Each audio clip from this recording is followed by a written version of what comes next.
Hello mga kadiskarte, this is Clarice. Welcome back dito sa aking YouTube channel. So mga kadiskarte, sa video na ito is another utangan serye pa rin yung pag-uusapan natin. So mga kadiskarte, bago po tayo mangutang sa kahit anumang online loan app, is titingnan po muna natin yung mga reviews niya, kung gaano talaga siya kaganda, kung magkano talaga yung mautang mo dito, kailan siya babayaran.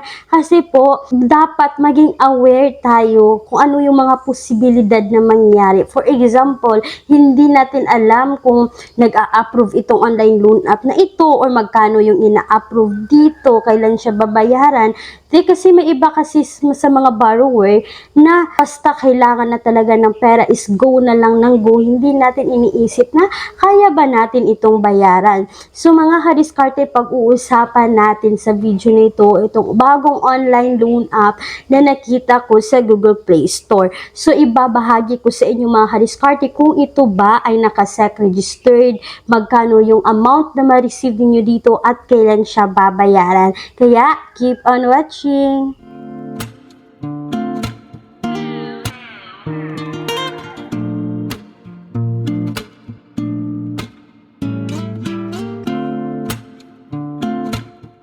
So mga kadiskarte, make sure po na nakapag-subscribe kayo dito sa aking YouTube channel at nakapag-like po ng bawat video na i-upload ko, then nakapag-click ng notification bell para ma-update kayo sa bawat video na ibabahagi ko sa inyo. Dahil mga kadiskarte, mamimigay po ako weekly ng GCash giveaways. Doon po ako mamimili kung sino yung aking bibigyan. So mga kadiskarte, random picker po yung gagamitin ko para po fair sa lahat kung sino yung mapipili ng random picker. So mga kadiskarte, kung gusto niyo sumali sa aking GCash giveaway, please huwag kalimutang mag-subscribe at i-click ang notification bell para ma-update kayo sa bawat video na ibabahagi ko sa inyo.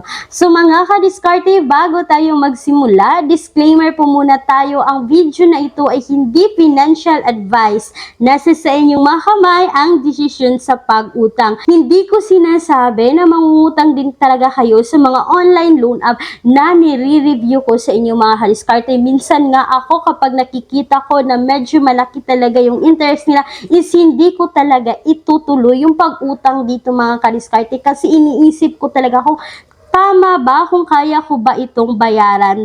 So yun mga kadiskarte, pag-isipan talaga nating mabuti. So mga kadiskarte, itong online loan app na sinasabi ko sa inyo is nakita ko po ito sa Google Play Store. So bago pa lang po ito sa Google Play Store mga kadiskarte, bago po ako nag-install ng kanilang app, is binabasa ko muna yung mga reviews nila or yung mga tao talagang nakapagsubok na umutang dito, kasi nagko-comment po talaga sila doon para magbigay ng reviews sa online loan app na ito. So mga kadiskarte, sa Google Play Store, meron po itong 4.8 stars. So mga kadiskarte, may bago pong reviews dito. Noon pa lang, A21-2023, sabi dito mga kadiskarte.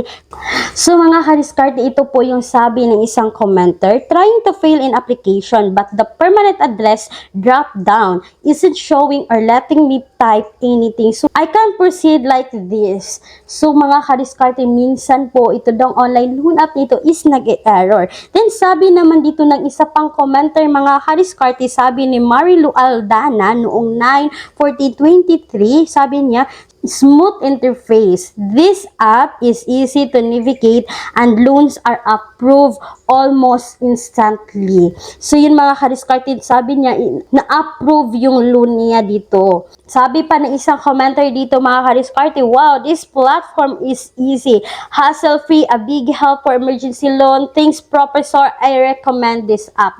Yan po yung sabi ng isang commenter. So sabi ng isang commenter dito mga kadiskarte, please don't download this app. It is scam.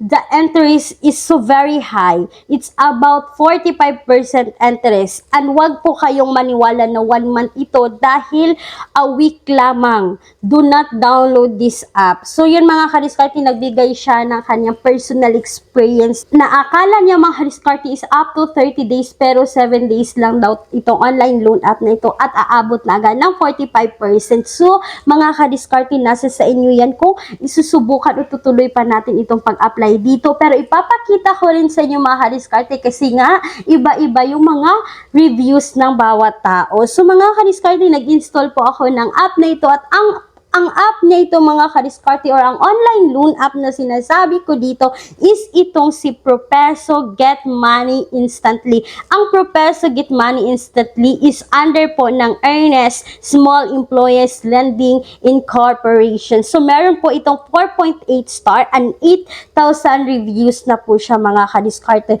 So ang sabi dito sa kanilang platform mga kadiskarte, Propeso is a safe and instant personal loan that aims to provide express cash credit to serve to Filipino. So mga kadiskarte, si Propeso po is nakasec registered under po ng Earnest Small Employees Lending Incorporation. So ito po yun mga kadiskarte. Nag-install po talaga ako ng kanilang app para talagang masubukan ko po.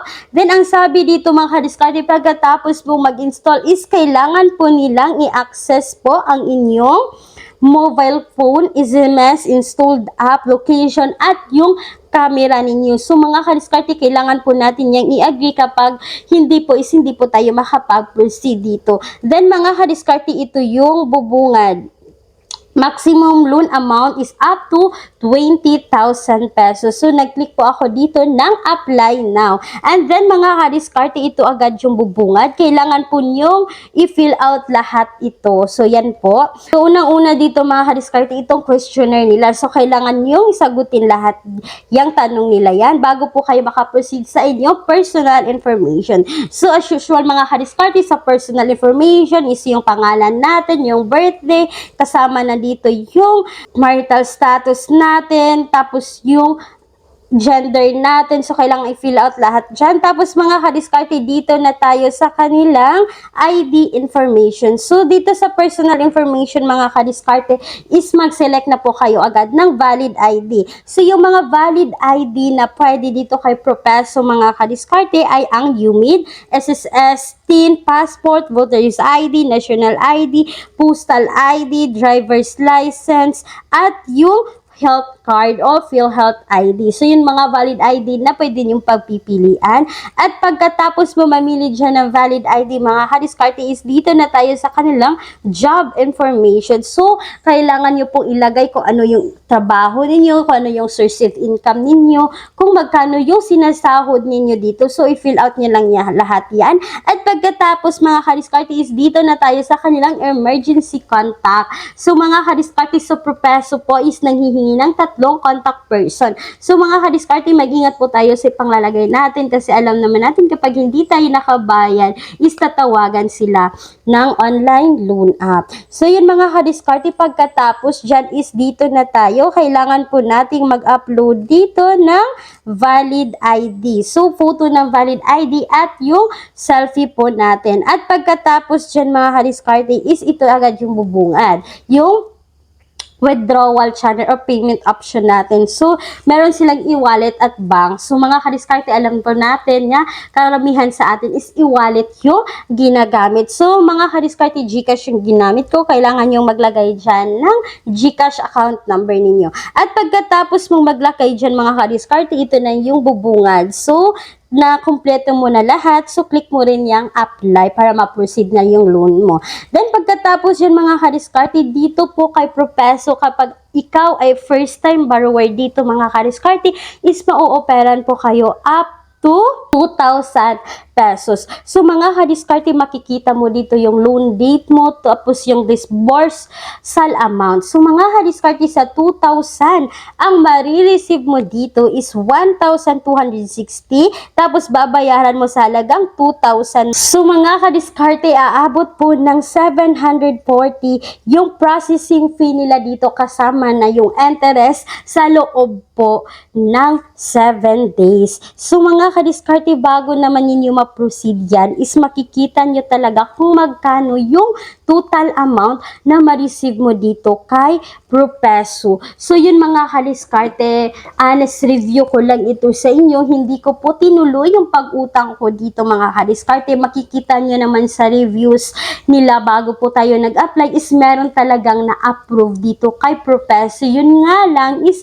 malaki yung interest. May iba naman na hindi na-approve. So as usual mga kadiskarte, na iba-iba talaga yung nagiging experience natin sa pag-apply sa kahit anumang online loan app. So yun mga kadiskarte, uulitin ko po sa Propeso po, sa kapag kayo ay first time borrower, yung total amount na ma-receive mo dito sa loan mo dito na 2,000 is 1,260 kasi po aabot po ng 740 yung processing fee at yung interest nila dito sa loob po yan ng 7 days. So yun mga kadiskarte, that's all for today's video. Hindi ko sinasabi na mag-apply po talaga kayo sa online loan app na ito. Kulang ang budget, ang mahal na mga bilihin. No problem, may solusyon tayo. Gamit ang isang valid ID, makakautang ka na sa loob ng 10 minutes o mas mabilis pa.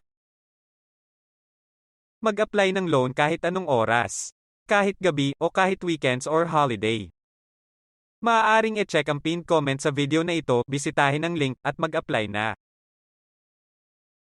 So mga kadiskarte, kung naghahanap kayo ng mga alternatives online, nasubok na rin nakararami, huwag niyo pong kalimutan na i-visit po itong pinned comment section ko kasi maglalagay po ako dyan ng mga alternatives online na subok na rin ng nakararami. So mga kadiskarte, kung kayo ay employed or self-employed at gusto niyo mag-apply sa bangko, you can now message me sa aking Facebook page, Diskarte with Clarice, or you can now email me sa aking email ad, clariza@gmail.com.